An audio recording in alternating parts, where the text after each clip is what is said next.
ಗಾಂಧಿ ಜಯಂತಿ ಕುರಿತ ಭಾಷಣ. ಶಿಕ್ಷಕರಿಗೆ, ವಿದ್ಯಾರ್ಥಿಗಳಿಗೆ ಅನುಕೂಲವಾಗಲೆಂದು ರಚಿಸಲ್ಪಟ್ಟಿರುವಂತಹ ಒಂದು ಭಾಷಣ. ಪ್ರಾರಂಭಿಸೋಣ.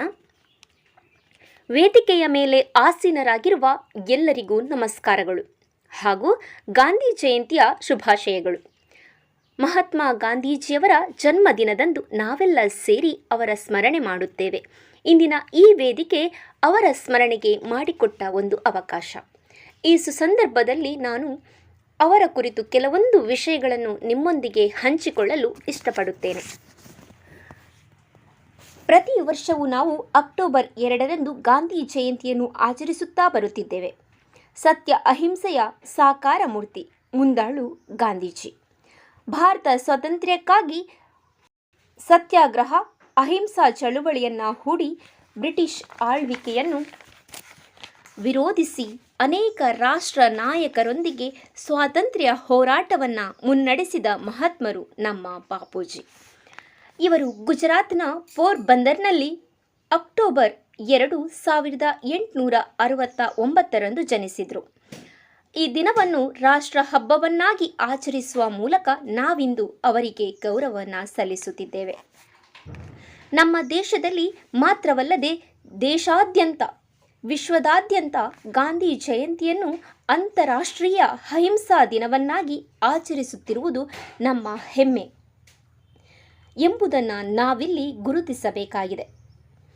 ಗಾಂಧೀಜಿಯವರು ಭಾರತದಲ್ಲಿ ಮಾತ್ರವಲ್ಲದೆ ದಕ್ಷಿಣ ಆಫ್ರಿಕಾದಲ್ಲೂ ತಮ್ಮ ಕಾನೂನು ಅಭ್ಯಾಸವನ್ನು ಮಾಡಿದರು. ಅವರು ವಿದ್ಯಾಭ್ಯಾಸವನ್ನು ಮುಗಿಸಿ ಅತ್ಯುತ್ತಮ ನಾಯಕತ್ವದ ಸಾಮರ್ಥ್ಯದಿಂದ ಸ್ವಾತಂತ್ರ್ಯ ಚಳುವಳಿಗೆ ತಮ್ಮ ಇಡೀ ಜೀವನವನ್ನು ಅರ್ಪಿಸಿದರು. ಚಂಪಾರಣ್ ಸತ್ಯಾಗ್ರಹ ಆಗಿರ್ಬೋದು, ದಂಡಿ ಸತ್ಯಾಗ್ರಹ, ಅಸಹಕಾರ ಚಳುವಳಿಗಳು, ಕ್ವಿಟ್ ಇಂಡಿಯಾ ಚಳುವಳಿಗಳನ್ನು ಮುನ್ನಡೆಸಿದರು ಗಾಂಧೀಜಿ. ಕೇವಲ ಸ್ವಾತಂತ್ರ್ಯ ಚಳುವಳಿ ಮಾತ್ರವಲ್ಲದೆ ಮದ್ಯಪಾನವನ್ನು ವಿರೋಧಿಸಿದರು. ಸಮಾಜದಲ್ಲಿ ಧರ್ಮ, ಜಾತಿ ಆಧಾರಿತವಾದ ತಾರತಮ್ಯವನ್ನು ಮಾಡಬಾರದು ಎಂದು ಬಯಸಿ ಎಲ್ಲರನ್ನೂ ಸಮಾನವಾಗಿ ಕಾಣಿ, ಮಹಿಳೆಯರ ಬಗ್ಗೆ ಗೌರವವಿರಲಿ, ಎಲ್ಲರಿಗೂ ನ್ಯಾಯ ಸಿಗಬೇಕು, ಹರಿಜನರ ಅಭ್ಯುದಯಕ್ಕಾಗಿ ಶ್ರಮಿಸಿದರು. ಸ್ವದೇಶಿ ವಸ್ತುಗಳ ಬಳಕೆಯ ಮೂಲಕ ಸ್ಥಳೀಯ ಕೈಗಾರಿಕೆಗಳಿಗೆ ಪ್ರೋತ್ಸಾಹವನ್ನು ನೀಡಿದರು. ಹೀಗೆ ಅನೇಕ ಸುಧಾರಣೆಗಳ ಸರದಾರ ನಮ್ಮ ಮಹಾತ್ಮ ಗಾಂಧೀಜಿಯವರು. ಇಂದು ನಾವು 155ನೇ ಜಯಂತಿಯನ್ನು ಆಚರಿಸುತ್ತಿರುವಂಥ ಈ ಹೊತ್ತಿನಲ್ಲಿ ದೇಶದ ಸ್ವಚ್ಛತೆಯ ಕಾಳಜಿಯು ನಮ್ಮಲ್ಲಿರಬೇಕಾದುದು ಅನಿವಾರ್ಯ.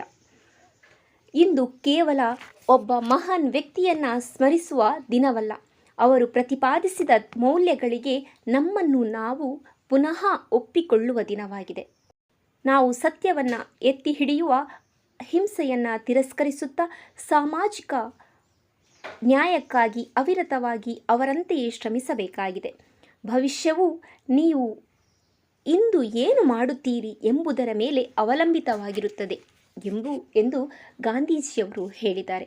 ಇಂತಹ ಮಹಾನ್ ವ್ಯಕ್ತಿಯ ಬಗ್ಗೆ ರಾಷ್ಟ್ರ ಕವಿಯಾಗಿರುವಂತಹ ಕುವೆಂಪುರವರು ಈ ರೀತಿಯಾಗಿ ಹಾಡಿ ಹೊಗಳುತ್ತಾರೆ.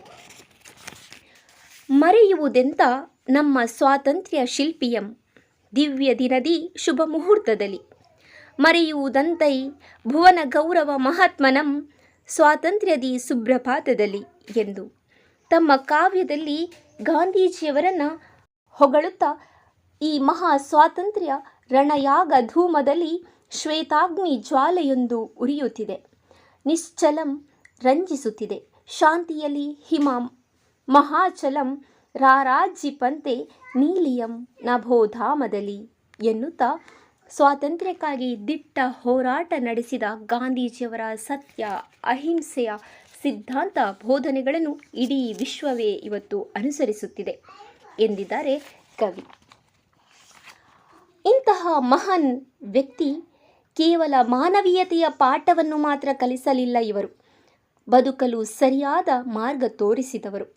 ಅವರು ತೋರಿಸಿದ ಮಾರ್ಗದಲ್ಲಿ ನಾವು ನಡೆಯುವ ಪ್ರಯತ್ನ ಮಾಡಿದ್ದೇ ಆದರೆ ನಮ್ಮ ಭಾರತ ಸ್ವಸ್ಥ ಸುಂದರವಾದ ಹಂದರವಾಗುವುದರಲ್ಲಿ ಸಂಶಯವಿಲ್ಲ ಎನ್ನುತ್ತಾ ಮತ್ತೊಮ್ಮೆ ಎಲ್ಲರಿಗೂ ಶಾಂತಿ ನಾಡನ್ನು ಸೃಷ್ಟಿಸುವ ಕಾರ್ಯದಲ್ಲಿ ನಾವು ಕಿಂಚಿತ್ತಾದರೂ ಮನದಾಳದಿಂದ ಕಾರ್ಯಪ್ರವೃತ್ತರಾಗುವ ಆ ಮೂಲಕ ಮಹಾತ್ಮರಿಗೆ ಗೌರವವನ್ನು ನೀಡೋಣ ಎನ್ನುತ್ತಾ ನನ್ನ ಈ ಪುಟ್ಟ ಭಾಷಣವನ್ನು ಇಲ್ಲಿಗೆ ಮುಗಿಸುತ್ತಿದ್ದೇನೆ.